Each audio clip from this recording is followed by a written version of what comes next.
নামাজ। নামাজের হিসাব আল্লাহ পাক রব্বুল আলামিনের দরবারে সর্বপ্রথম দিতে হবে। যদি কোনো বান্দার নামাজের হিসাব যদি পরিপূর্ণ হয়ে যায়, আল্লাহ পাক রব্বুল আলামিন তার আর কোনো আমলের হিসাব নেবে না। নামাজের হিসাব যদি পরিপূর্ণ হয়, আর কোনো হিসাবের প্রয়োজন নাই। আমাদের মরণ যে হয়, মরণ হয় দুইটা সময়। কয়টা সময়ে? দুইটা সময়। এক নাম্বার দিনের সময়, আর দুই নাম্বার রাতের সময়। কথা বলেন, এক নাম্বার কোন সময়? দিনের সময়, আর দুই নাম্বার হলো রাতের সময়।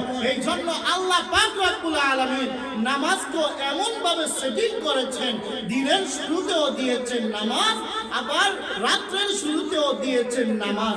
আপনাকে যদি আল্লাহ পাক রব্বুল আলামিন আহকামুল হাকিমিন দিনের সময় যদি আল্লাহ তাআলা আজরাইলকে পাঠায় আপনার জান কবজ করার জন্য, আল্লাহ পাক রব্বুল আলামিন ওই বান্দাকে যখন জান কবজ করানোর জন্য বলবেন, ফেরেশতারা যখন ওই বান্দার আমল দেখবে, আল্লাহ পাক রব্বুল আলামিন ফেরেশতাদেরকে বলবেন, রে ফেরেশতারা, ওই যে বান্দার জানটা কবজ করলা, ওই বান্দার যেহেতু দিনের সময় মরণ হয়েছে, দিনের শুরুতে যেই নামাজ, ওই নামাজ দেখো আল্লাহর বান্দা পড়েছে কি পড়ে নাই।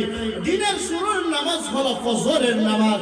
আল্লাহর বান্দা যদি ফজরের নামাজ পড়ে নেয়, আল্লাহ পাক রব্বুল আলামিন বলেন যে ওই বান্দার জান কবজ করার কারণে সে দিনের অন্য নামাজ পড়তে পারে নাই, যেহেতু ফজরের নামাজ পড়েছে, আমি আল্লাহ ঘোষণা দিলাম ওই বান্দা সারা দিনের নামাজ পড়ে নিয়েছে। সুবহানাল্লাহ।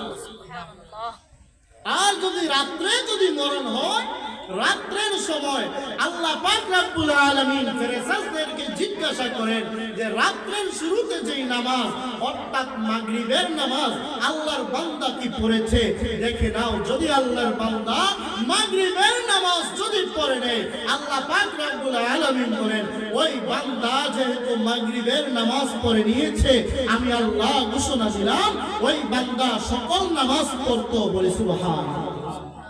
আমরা কত নামাজ কাজা করি, অসংখ্য অগণিত নামাজ আমরা কাজা করি। আল্লাহ পাক রব্বুল আলামিন বলেন, যদি আল্লাহর কোন বান্দা বালিগ হওয়ার পরে এক ওয়াক্ত নামাজ যদি কাজা করে, আল্লাহ পাক রব্বুল আলামিন বলেন ওই বান্দাকে 80 উতবা জাহান্নামের মধ্যে জ্বালানো হবে। আর 80 উতবার পরিমাণ কেমন? এক উতবার পরিমাণ হলো 1,88,00,000 বছর।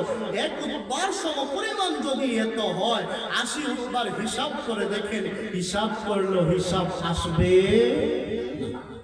হিসাব আসবে।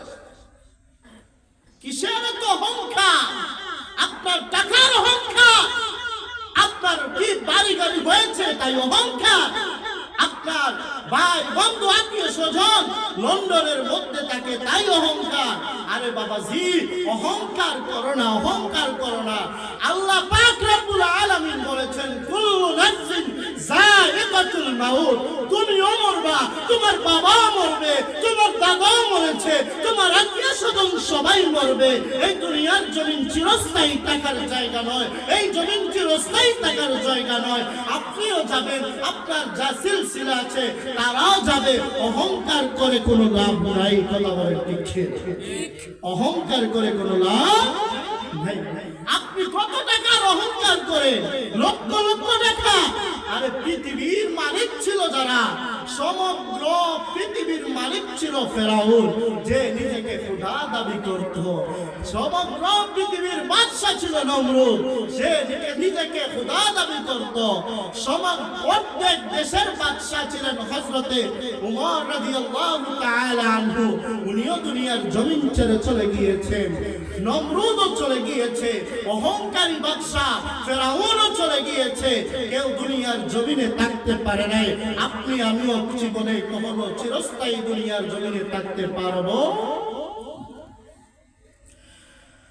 আপনার আমার নবী কামলিওয়ালা নবী, দু জাহানের বাদশা নবী, রাহমাতুল লিল আলামিন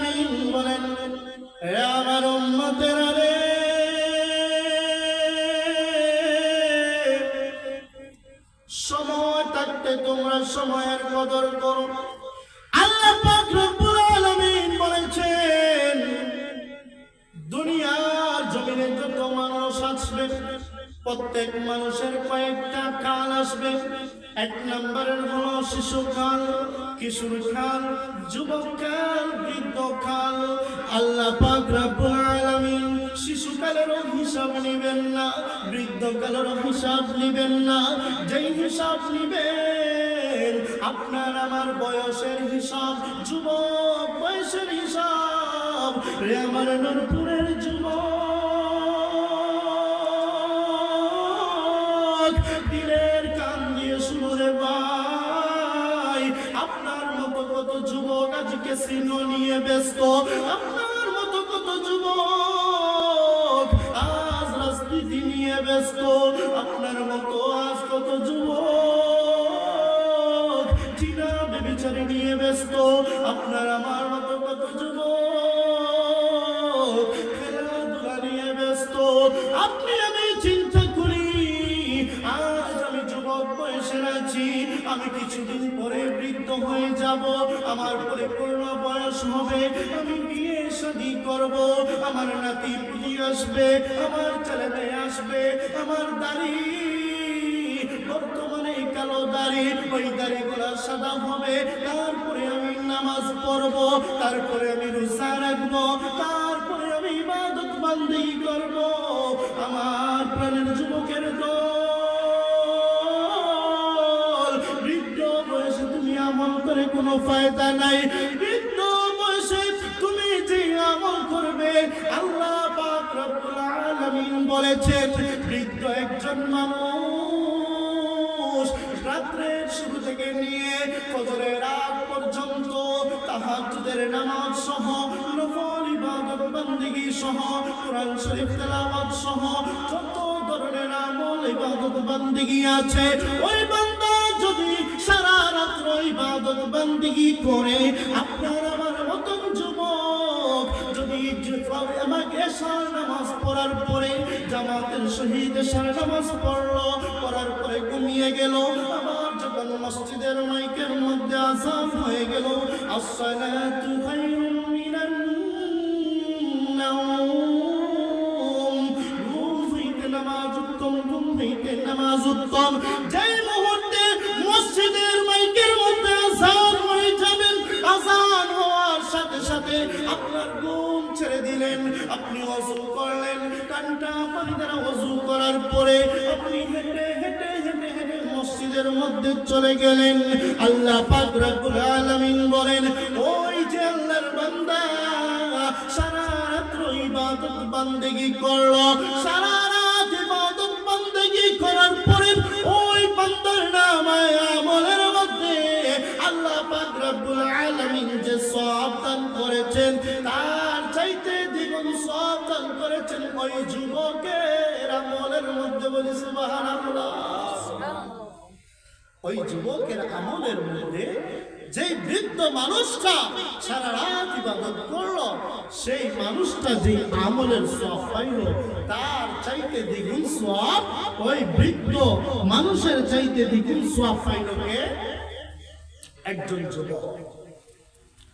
এই জন্য প্যার হাজির, আমরা যা আমল করব এই বয়সে করব। কোন বয়সে? যুবক বয়সে। কি কোন বয়সে? যুবক বয়সে আমল করব। যুবক বয়স যখন শেষ হয়ে যাবে, বৃদ্ধ বয়সে ওনাদের মতন বয়স যখন হয়ে যাবে, তখন আপনার কোমরে ধরা থাকবে, আপনার হাঁটুর মধ্যে ধরা থাকবে, আপনার শরীরের মধ্যে ধরা থাকবে।